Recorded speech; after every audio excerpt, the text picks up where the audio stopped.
हिंदू धर्म में कई प्रमुख व्रत एवं त्योहार हर्षोल्लास के साथ मनाए जाते हैं, जिनमें होली पर्व का विशेष महत्व है।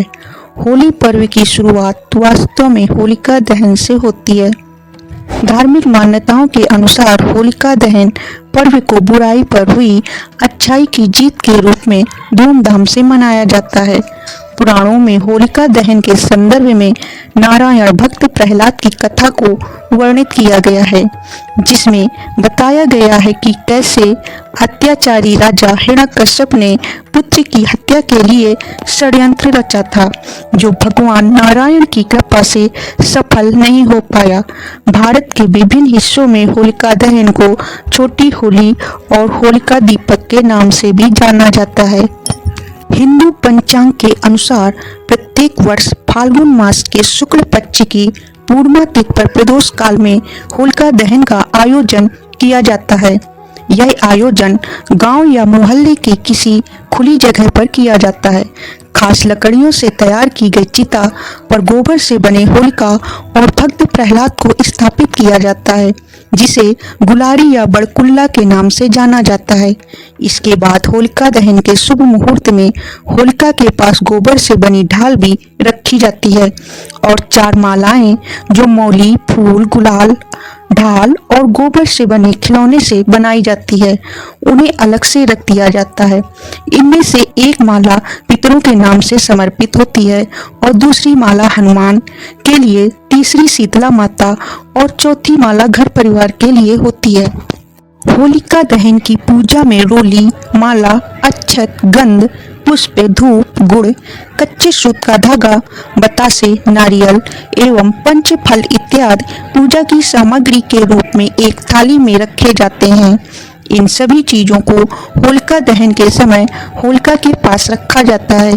फिर श्रद्धा भाव से होलिका के चारों ओर 7 से 11 बार कच्चे सूत के धागे को लपेट दिया जाता है।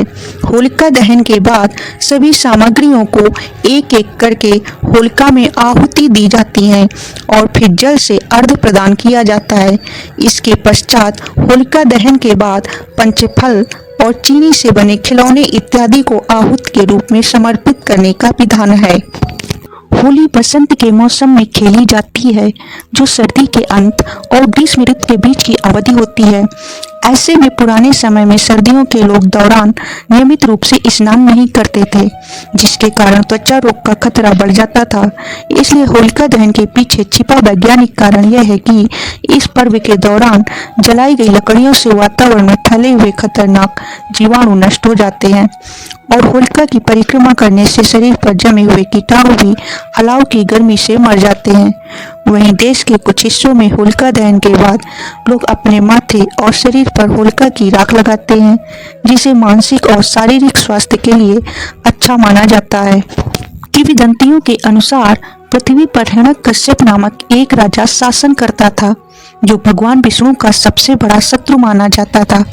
उसने अपने राज्य में सभी को यह आदेश दिया कि कोई भी ईश्वर की पूजा नहीं करेगा, लेकिन उसका पुत्र प्रहलाद भगवान विष्णु का परम भक्त था।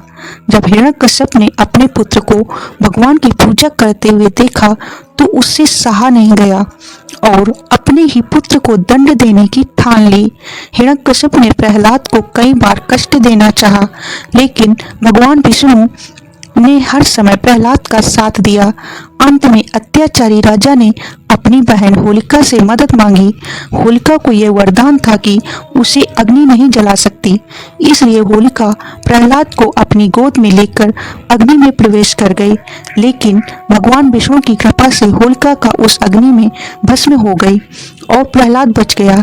तब से होलिका दहन पर्व को बुराई पर अच्छाई के जीत के रूप में मनाया जाता है।